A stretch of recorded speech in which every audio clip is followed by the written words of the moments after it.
안녕하세요, 베이입니다. 오늘은 제가 토익 스피킹 시험을 2주 동안 공부해서 독학으로 AL 등급까지 받은 꿀팁에 대해서 공유드리도록 하겠습니다. 먼저 토익 스피킹 시험에 대해서 제가 정보가 아무것도 없는 상황이었기 때문에 처음에는 책을 구매했어요. 근데 공부를 해보니까 책을 안 사도 될 것 같아요. 책 사시지 마시고 차라리 유튜브로 공부하시는 게 도움이 더 많이 될 것 같아서 저는 유튜브를 추천을 해드리고 싶습니다. 제가 자주 봤던 유튜브는 바로 시계토끼 제니쌤의 유튜브인데요. 이 토익 스피킹의 전반적인 강의부터 파트별로 어떻게 공부해야 되는지, 암기해야 되는 필수 만능 템플릿 같은 게 너무너무 잘 영상을 만들어 두셔서 그것만 봐도 충분히 공부가 되더라고요. 그래서 저는 시계토끼 제니쌤 유튜브 완전 추천드립니다. 다음으로 제가 파트별로 어떻게 공부했는지 말씀을 먼저 드릴게요. 먼저 파트 1. 파트 1은 단순히 지문을 읽는 문제죠. 근데 이제 어떠한 강세라든지 좀 발음이 어려운 것들을 정확하게 해야 되는 그런 문제인데요. 사실 저는 파트 1은 크게 공부를 하지 않았어요.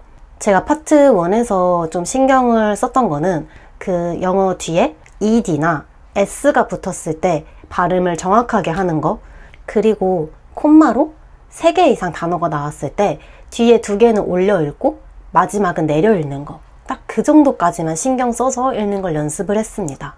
제가 여러 유튜브를 찾아보니까 그 지명이나 사람 이름 같은 경우에는 좀 틀리게 말해도 크게 감점이 되지 않는다고 하더라고요.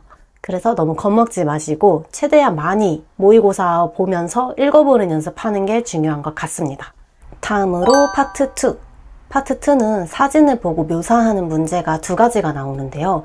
저는 개인적으로 여기가 가장 어려웠어요. 일단 어디서부터 설명해야 되는지가 좀 난감했고 30초라는 시간이 너무 짧아서 항상 우왕좌왕 하다가 끝나게 되더라고요.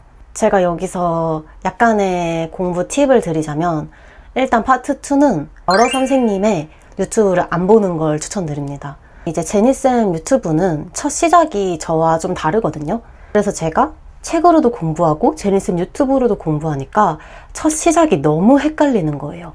나중에는 딱 머리가 멈추면 2개 중에 뭐였더라? 아니면은 2개를 섞어서 이상하게 말하기도 하고, 아니면 첫 번째 걸 제대로 말했는데 두 번째 걸 제가 생각하면서 나 잘못 말했나? 이렇게 멈추기도 하고. 그래서 저는 그 템플릿 문제 같은 경우에는 한 선생님 걸로 공부하는 거를 너무너무 추천드려요. 물론 모의고사는 여러 명의 선생님 거를 봐도 상관이 없습니다. 저는 답변을 이제 어떻게 했냐면 맨 처음은 장소를 말했어요. This picture was taken in a cafe, 이런 식으로요. 그리고 이제 사람들이 뭘 할지 좀 설명할 시간을 벌면서 그 사진에 사람이 몇 명이 있는지를 말했어요. There are 4 people in this picture, 이런 식으로.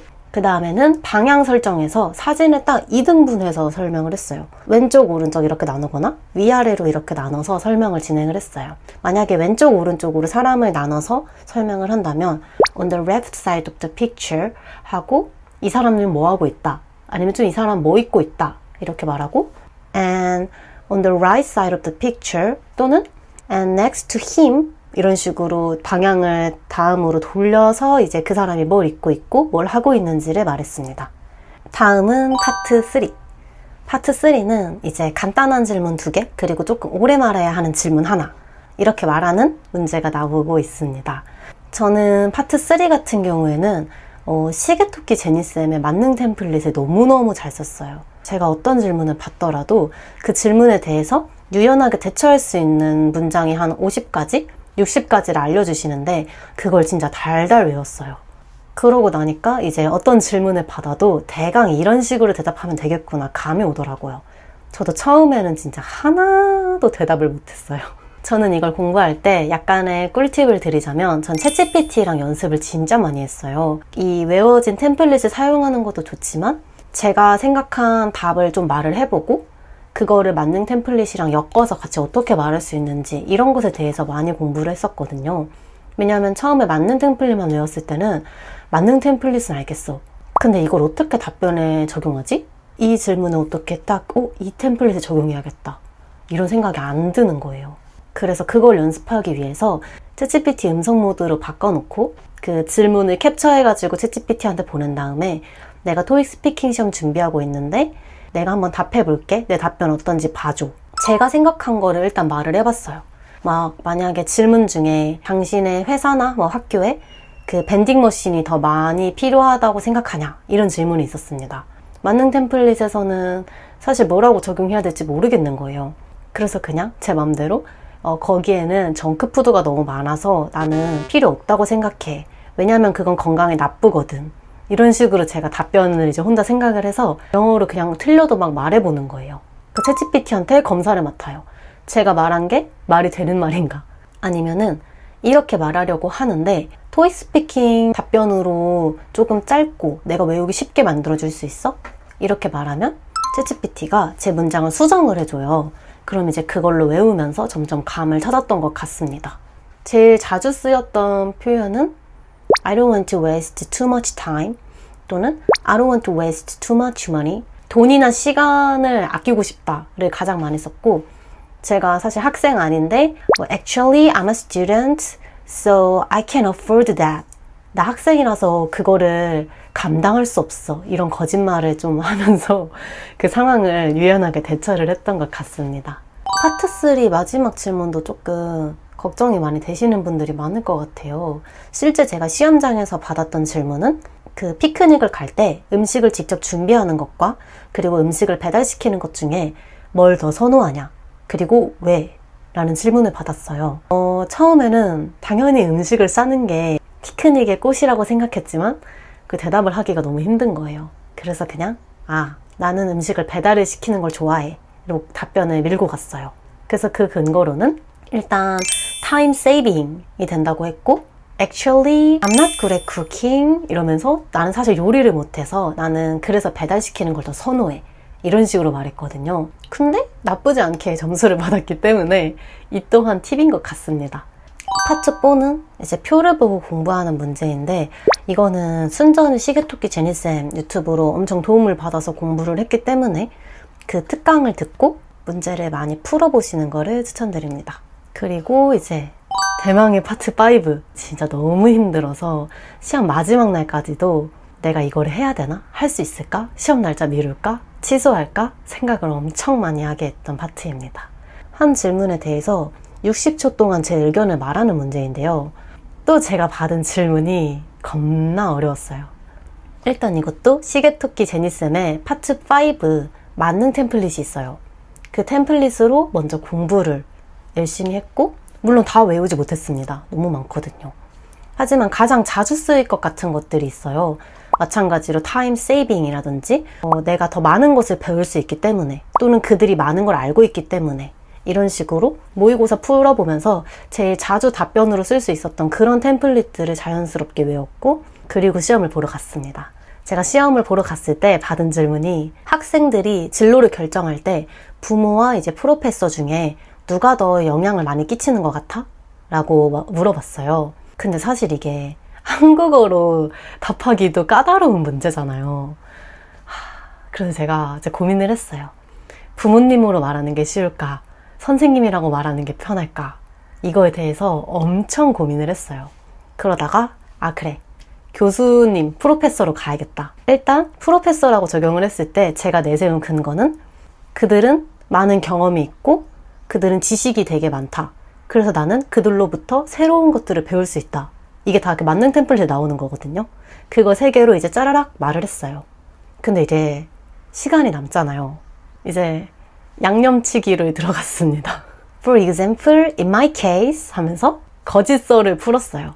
실제로 나는 내 교수한테 일자리 제안을 받아서 인터뷰까지 했고 그렇게 해서 직업을 구할 수 있었다. 정할 수 있었다. 이렇게 딱 말을 하고 끝냈거든요. 사실 엄청 잘한 정석적인 답변은 아니겠지만 저는 이렇게 했을 때 시간초도 남지 않았고 또 아무것도 말하지 않는 것보다는 오히려 어떤 말이라도 뱉는 걸 추천을 많이 받았기 때문에 저처럼 이제 이렇게 곤란한 질문을 받았을 때는 그냥 자기 얘기를 하나 지어내서 말하는 거를 정말 추천드려요. 은근 꿀팁입니다. 저는 이제 시험장은 서초에 있는 YBM CBT 시험장에서 시험을 봤고, 시설이 엄청 깨끗하고 컴퓨터도 되게 잘 되고 관리도 잘 돼 있어서 저는 너무너무 만족했어요. 사실 토익스피킹 시험이 처음이라서 주변의 소음에 휘말리면 안 된다 이런 말을 진짜 많이 들었거든요. 가끔 진짜 말도 안 되게 말을 크게 하시는 분들이 있다고 해서 너무너무 걱정이 되는 거예요.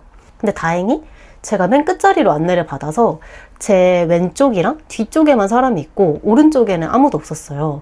그래서 그게 일단 1차 안심이었고, 맨 처음에 파트 1 지문 읽는 문제는 이제 그냥 손가락으로 화면 이렇게 줄 그어가면서 읽었어요. 그게 은근 헷갈리더라고요. 왜냐면 다 같은 답변을 말하니까 그게 더 헷갈렸어요. 나머지 부분들은 일단 익숙해지기도 하고, 그리고 각자 말하는 것들이 다 다르기 때문에 그렇게 신경이 쓰이진 않았어요. 제 말하기가 너무 바빴기 때문에. 그래서 소음이 만약에 걱정되신다면은 제가 풀었던 모의고사 중에 소음 있는 환경에서 풀어보는 모의고사가 있었어요. 그거를 제가 알려드릴 테니 그거에서 한번 공부를 해보시는 것도 추천해 드립니다. 이렇게 공부를 하고 시험을 봤는데 저는 IM3 이상만 받자, 이게 제 목표였거든요. 근데 너무나도 다행히 200점 만점에 170점 AL을 받아서 너무나도 행복합니다. 제가 말하고도 이거 실수했다 하는 실수가 한 3, 4개 있었는데 생각보다 점수를 조금 후하게 주는 편 같아서 저는 너무나도 만족을 합니다. 네, 오늘은 제가 토익스피킹 2주 동안 독학으로 공부해서 AL을 받을 수 있었던 공부 꿀팁에 대해서 말씀을 드렸는데요. 토익스피킹 준비하시는 분들에게 많은 도움이 되었으면 좋겠습니다. 공부는 물론 사람 바이 사람이겠지만 유튜브로 해도 너무나도 충분했기 때문에 책은 사시지 말라고 말씀을 드리고 싶고요. 돈이 너무 아깝더라고요. 그래서 저처럼 이제 유튜브로 열심히 공부해서 다들 원하시는 성적 받으셨으면 좋겠습니다. 앞으로도 좋은 꿀팁 그리고 재밌는 이야기 많이 들고 올 테니까 구독과 좋아요, 알림 설정 잊지 마시고 저희는 다음 영상에서 만나요. 안녕!